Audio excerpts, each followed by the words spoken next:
Le let's play noir et blanc 2. En fait, Espion, le problème du let's play noir et blanc 2, c'est que vous serez 6 viewers, quoi. En fait, vous serez 6, quoi.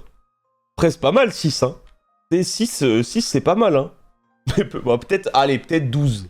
Peut-être 12 en full tryhard, en full de chez full. En full de chez full. Non, mais le Noir de Blanc 2, il faut que j'y joue, de toute façon. Noir de Blanc 2, il faut que j'y joue, le jeu est exceptionnel.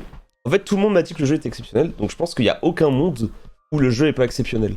Quand tout le monde... En fait, je le répète tout le temps, mais j'ai du mal avec l'aspect où les gens partent forcément du principe que si c'est mainstream, c'est pas bien. Je suis désolé, pour moi, si c'est mainstream, c'est qu'il y a une raison que ce soit mainstream. C'est qu'il n'y a pas de fumée sans feu, quoi. Après, bon, il y a des trucs mainstream qui puent leur grand-mère, mais dans cet aspect, en fait, dans ce prisme et dans ce contexte, je pense que c'est souvent annonciateur du fait que c'est bien. C'est souvent l'inverse. Pas avec les jeux vidéo, hein. Merci à toi, Smakes. T'as un exemple de jeu vidéo hyper mainstream qui est objectivement nul à chier? Dis-le-moi. Après, ça se trouve, tu l'as peut-être, mais... FIFA, je vous la donne. FIFA, je vous la donne, mais le truc avec FIFA... Non, FIFA, je vous la donne. Ok, non, FIFA, je pense que c'est l'exemple. Je vous la donne. Mais le truc avec FIFA, c'est que c'est un argument qui est un peu particulier parce que le buzz de FIFA vient du buzz du foot. Et du coup, vu qu'il vient du buzz du foot, et bah ça fait que t'as forcément envie de jouer. Donc pour moi, c'est l'exception. Non, par contre, League of Legends abuse. Non, tu peux pas dire que League c'est nul. League c'est exceptionnel. Non, League et Call of Duty, vous êtes des fous. Call of Duty, c'est bien évidemment que maintenant, la licence a perdu de sa superbe.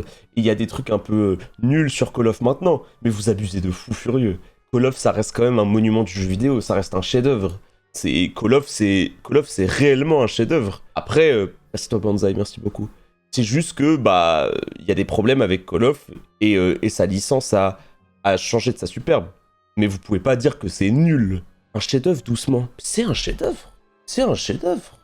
Attends. Qu'est-ce qu'un chef-d'œuvre? Définition. Qu'est-ce qu'un chef-d'œuvre? Œuvre capitale. Chose très remarquable. C'est remarquable. Clairement remarquable. C'est vraiment dit, toi, putain. C'est pas la cam, je pense. Par contre, j'avoue, je trouve que FIFA, il y a eu une époque où c'était quand même une masterclass. Moi, je pense à... C'est à partir de FIFA 12, FIFA 13.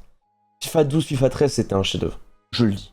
J'ose le dire. J'ose le dire que FIFA 12, FIFA 13, c'était le prime et c'était exceptionnel. Par contre, ma coupe, j'ai jamais eu ça de toute ma vie, me mettre une casquette. Non, mais FIFA 12, c'était exceptionnel. FIFA 12, FIFA 13, FIFA 14, merci à toi, Ethos. C'est à partir du moment où c'est parti en couille. C'est à partir de, ouais, je dirais FIFA peut-être 20, 21, mais il y en a où c'était catastrophique. Ouais, non, mais ouais, en vrai, je suis curieux d'avoir ça, mais un jeu vidéo qui a eu un succès commercial monumental, pour moi, il n'y a pas de bouse, quoi. Jeu vidéo plus vendu de tous les temps. Ça, c'est un bon truc de quiz, ça. On tombe souvent dans les quiz maintenant, parce que généralement, dans les quiz, même question pour un champion, etc., ils mettent de plus en plus de références pop culture, et c'est devenu vraiment... c'est vraiment le truc qui tombe en quiz, les jeux les plus vendus. Alors oui, bon, Minecraft, regardez, on regarde le classement. Top 1 Minecraft, chef-d'œuvre, pas d'embrouille. GTA 5, chef-d'œuvre, pas d'embrouille. Wii Sport, chef-d'œuvre. En soi, chef-d'œuvre, pas d'embrouille. Genre, chef-d'œuvre. Mario Kart 8 Deluxe, chef-d'œuvre. PUBG, Red Dead Redemption 2, chef-d'œuvre. Terraria, chef-d'œuvre. Human Fall Flat, en vrai chef-d'œuvre.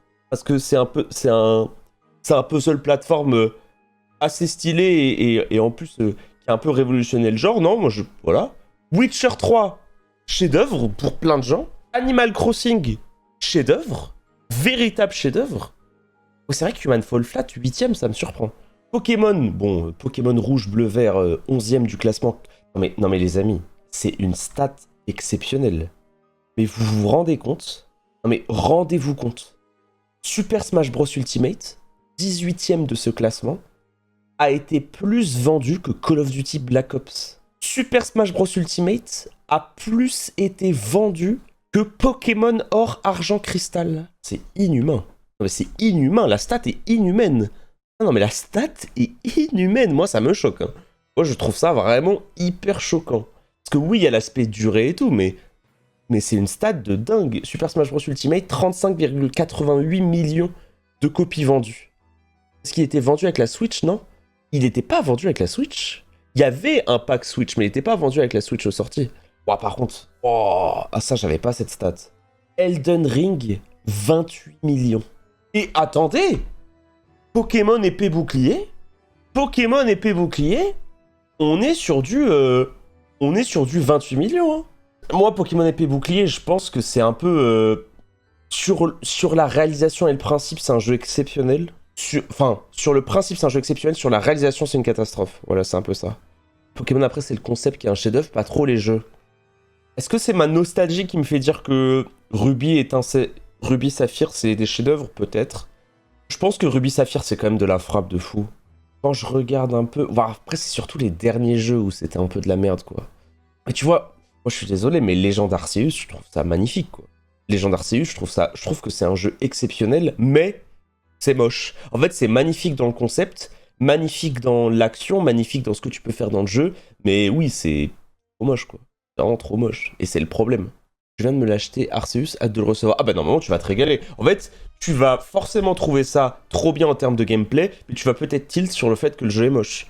Et tilt sur le fait que certaines structures sont pas prêtes et qu'on a l'impression, tu sais, comme quand t'étais petit et que t'achetais un jeu démo et que tu devais payer un peu plus pour avoir la suite du jeu.